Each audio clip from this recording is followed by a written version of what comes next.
بسم الله الرحمن الرحيم اللهم صل على سيدنا ومولانا محمد وعلى ال سيدنا ومولانا محمد وبارك وسلم وصلى عليه. نو موږ هغه اوقات مبارک خبره کړې ول، اول هغه وختونه چې به کمی کې مونږ کول جایز دي، بیا هغه وختونه کمی کې چې مونږ کول مستحب دي، بیا هغه اوقات کم کې چې مونږ کول ناجایز دي، او پرون موږ هغه اوقات شروع کړو په کم کې چې نفل کول مکروه دي. نو پای کې پنځه دونه موږ ویلو چې سهار مانځه نمک کې ورسو او مازیګر مانځه نه ورسو، او کله چې امام راوځي د خطبه لپاره د جمعې پر ورځ باندې مونږ کول مکروه دي نفل. وز د دین علاوه نور څه پنځم نمبر عند الاقامه، د اقامت په وخت کې چې کله اقامت شروع شي نو په هغه وخت کې هم د نفل کول ناروا دي، مکروه دي. خو صرف د سحر مونږ چې کته سنت نه کړي او امام په مانځه باندې ولاړ لې، او په دې کې شرط دی چې لکه ستا دا خیال چې زبر د سنت پوره کم او امام بل سلام نه ګرځولې، او دویم دا چې د امام اواز ته بغیر د سپیکر نه ناراضي، بغیر د سپیکر نه ناراضي. اوس کو امام غټ سپیکر لګول ستا په کور کې هم ته आवाज راځي، نو بیا غلطم نه کیږي. پوهیږئ مې باندې نیو دا چې لکه ستا دغه دی یقین دا وي چې زه دا سنت پوره کومه او امام بل سلام نه ګرځول، نو بیا به سنت کې خو بدسي ځای کې به کې چې الګی ته د امام اواز بغیر د سپیکر نه ناوري. مطلب که امام بهر ولاړل جوتا دنه وکا، امام دنه ولاړل ته بار په برانډه کې وکا، په غولي کې وکا، پوه مې باندې. خو په صفونو کې تنه کولای چې الګي امام چې رنده فرض نیت تړلې خلک پسې د فرض نیت تړلې او ته پکې ولاړې ته پکې ځان سنت کې نه دا نه رسي، پوه مې باندې. ورستو بکې رسو چې امام आवाज ته بغیر د سپیکر نه ناوري باغې کې سپیکر دی لګول بیا په پار دی کې بیا لګيږي، پوه شوي. نو عند الاقامه، د اقامت په وخت کې وتستثنى منه سنت الفجر او مستثنا کړی شوی دی د دینه د سار سنت، فإنها تصلى بدون کراهه،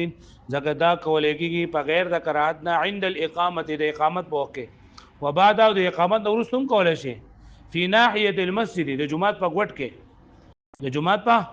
ګوټ کې اذا تيقن، کله چې د یقین ودا انه يدرك الامام في الركعه الثانيه، چې دی به امام لاندې کې په دویم رکعت کې، مطلب کله دا یقین چې غزا سنت پورا کوم نو امام به سلام ګرځولې نو بیا به نه کېده، پوه شوې په معنی. اوس دا کبه غیر خلک چې نه هغه لګیو دغه کې ځل کې فرض مون شروع دی دلته به کته سنت کې، نو موږ خود سي نه وایو کنه، موږ بالا ګناګار وې چې کله موږ ویلې چې لکه دا امام په دغه کې فرض کوي ته بس ځان د نفس نیت وترړه ته په یو سب کولاړې نه هغه چې ته به شاته ودرېږي چې امام आवाज ته ناوري او بل چې ستاره یقین چې غزه د مون خدمو مون د بل پورا کړم نه امام بل خپل مون. نمبر 6 قبل صلاه العيد، اختر د مانځنه مخکې، د اختر د مانځنه مخکې نه په کور کې نفل کیږي او نه په جمعات کې نفل کیږي، او د اختر مو چې اوجنو بیا په عیدګاه کې نشي کولای کو کور ته را ځان نفل کوي جو کوا، نو د اختر پر باندې اشراق د مانځه چوټي لګا، اشراق مو د اختر پر باندې رام طور باندې خدا سهار منځو شي دغه نه بعد خلک اشراق کوي کړه، د اختر په باندې اشراق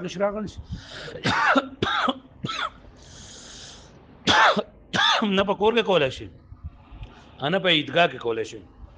او د اختر د مانځنه بعد په عیدګاه کې خموس نشي کولای نفل، او په کور کې ځان کولای شي. ګورئ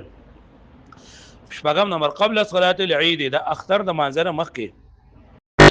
فلا يصلى النفل، نه به کولای کېږي نفل منځ قبل صلاه العيد، د اختر د مانځنه مخکې لا فی منزله ولا فی المصلى، نه په خپل کور کې او نه په عیدګاه کې، مصلی معنی عیدګاه نه منځه. نمبر 7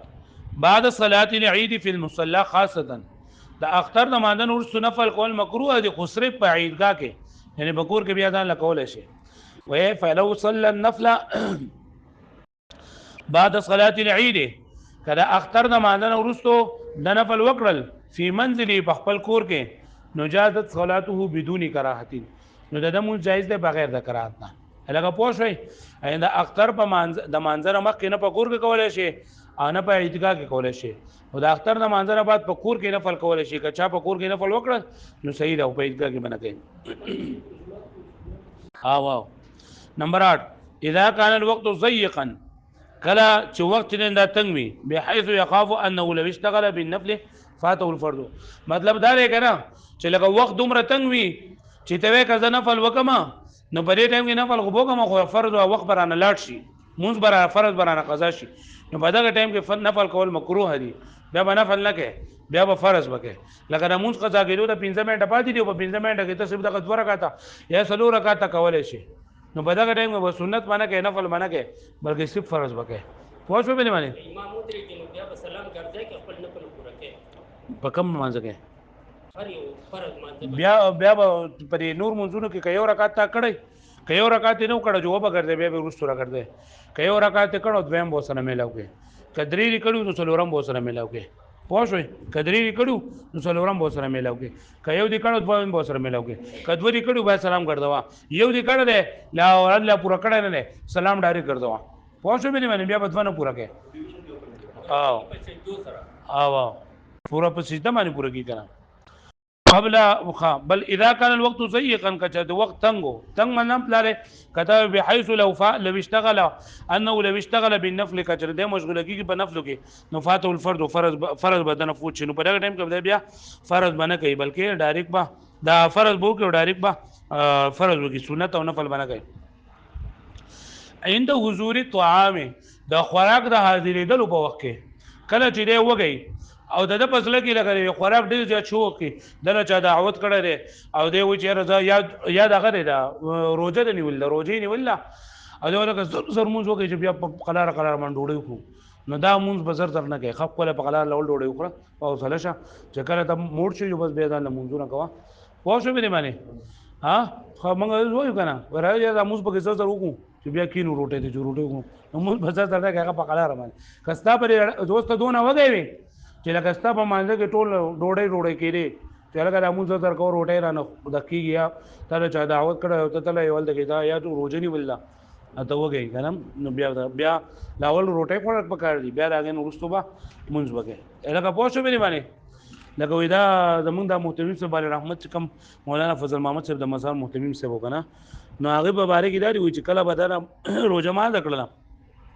نو د اذان نه بعد به لکه بیا د ښه پوره ټایم ورکوو چې تاسو پکې خوراک وکړئ نو چا تپوس وکړي نو زما دا خوښه ده چې د مونځ نه روټۍ جوړه کړم د دې نه مې دا خوښه ده چې د روټۍ نه خپل مونځ جوړ کړم مطلب دا که نه چې ته لکه روټۍ نه خوړل اول مونځ کې دی لکه زر زر مونځ وکړم چې دا ډوډۍ وخورم ځکه وږی شم ټول ورځ مې روژې نیولله خو چې روټۍ ته لاول کېنې نو ته به چې لکه دا روټۍ ته زر وخورم چې موړ شم چې مونځ وکړم نو مونځ بیا ښه په قرار باندې وکړي زمونږ کم وخت نه لګه زموږ په جومات کې لمانځه نه د بانګون نه دغه 12 منټه بعد چې دا ودرېږي دغه نه نو لکه بیا پکې خلک مونځ وکړي جو مونځ نه بعد بیا دا وکړي اوابین وکړي بیا پکې د هغې نه بعد سوره واقع ووایي نو چې دغه روژه دې لاول نه ماته کړی خوراک دې نه یې کړی نو بیا خو د مونځ لکه په قرار سره نه شي کولی نو اوابین به څه وکړي او سوره واقع به څه ووایي بقا د عند حضور طعام په وخت د حاضرېدلو د خوراک کې اذا كان جائعا کله چې دی سوي وږی وفي نفسه توقا شدید طعام او د ده په زړه کې ډېر زیات شوق وي د خوراک دپاره د ده په زړه کې شوق وي د خوراک دپاره پوه شوئ عند مدافعة البول او الغائط او الريح واړه بول دل درغلي دي هغه ټینګ کړي دي لوی بول دل درغلي دي ټینګ کړي دي یا دل هوا خارجول دا کړي غوزان دي بالکل را ټینګ کړه چې لکه د مونږ زره کم کنه وخت سونه بیان شم کوله نو بری باندې هم مونږ کول سری مکروه هر وخت مونږ نه مکروه ده عند مدافعة البول د واړه بول د فکول چې تعالی واړه بول درغلي واړه بول څوک وتا ځان ټینګ کړه زر د مونږ کې چې لکه واړه بول نه نه نشي اغه لغای دی یا لوی بول درغلی دی دا غي په تفکولو کې په وخت او الريح یا هوا خارجول پای په دفاع کې تکره الصلاه و اذا مز مکروه ده سواء كانت فرضا برابر خبره ک فرض مونږ او کله نافله کله چې او کنه فل عند مدافعه البول والغائط والريح دا واړه بولو لوی بولو او دا په دفاع کولو کې په هوا په دفاع کولو کې هغه پوه شو به معنی عند حضور شيء يشغل باله ويخل بالخشوع په وخت د حاضرېدلو د دې تیسیس کې چې هغه ستاسو زړه مشغوله کوي او په خشوع کې د خلل غورځي مطلب دا دی که نه چې ته ګرمي ده او چا دې چې هغه مال اوبه راوړه زه ته شمال اوبه راوړه زور ته زر زور کاته مونځ کوم که نه بیا به ته مال کوي نو نه ته په دغه ټایم کې مونځ به نه کوې ته ښه ښکلې په قلاره باندې په سړیتوب اوبه وڅښه چې ښه ښکلی موټ شي او ګرمي دې برابر شي نو بیا ځان له کوم مونځو نو داسې یو څیز چې کله هغه ستا زړه مشغوله کوي په مانځه کې تاله د هغې په باره کې خیالات راځي او په عاجزۍ کې په خضوع کې د فرق راولي نو هغه ټایم کې به مونځ نه کوي عند حضور شیئن وقت حاضر دل د دې کې یشغل باله چې د زړه مشغوله وي ويخل بالخشوع او په خشوع کې په عاجزۍ کې خلل غورځي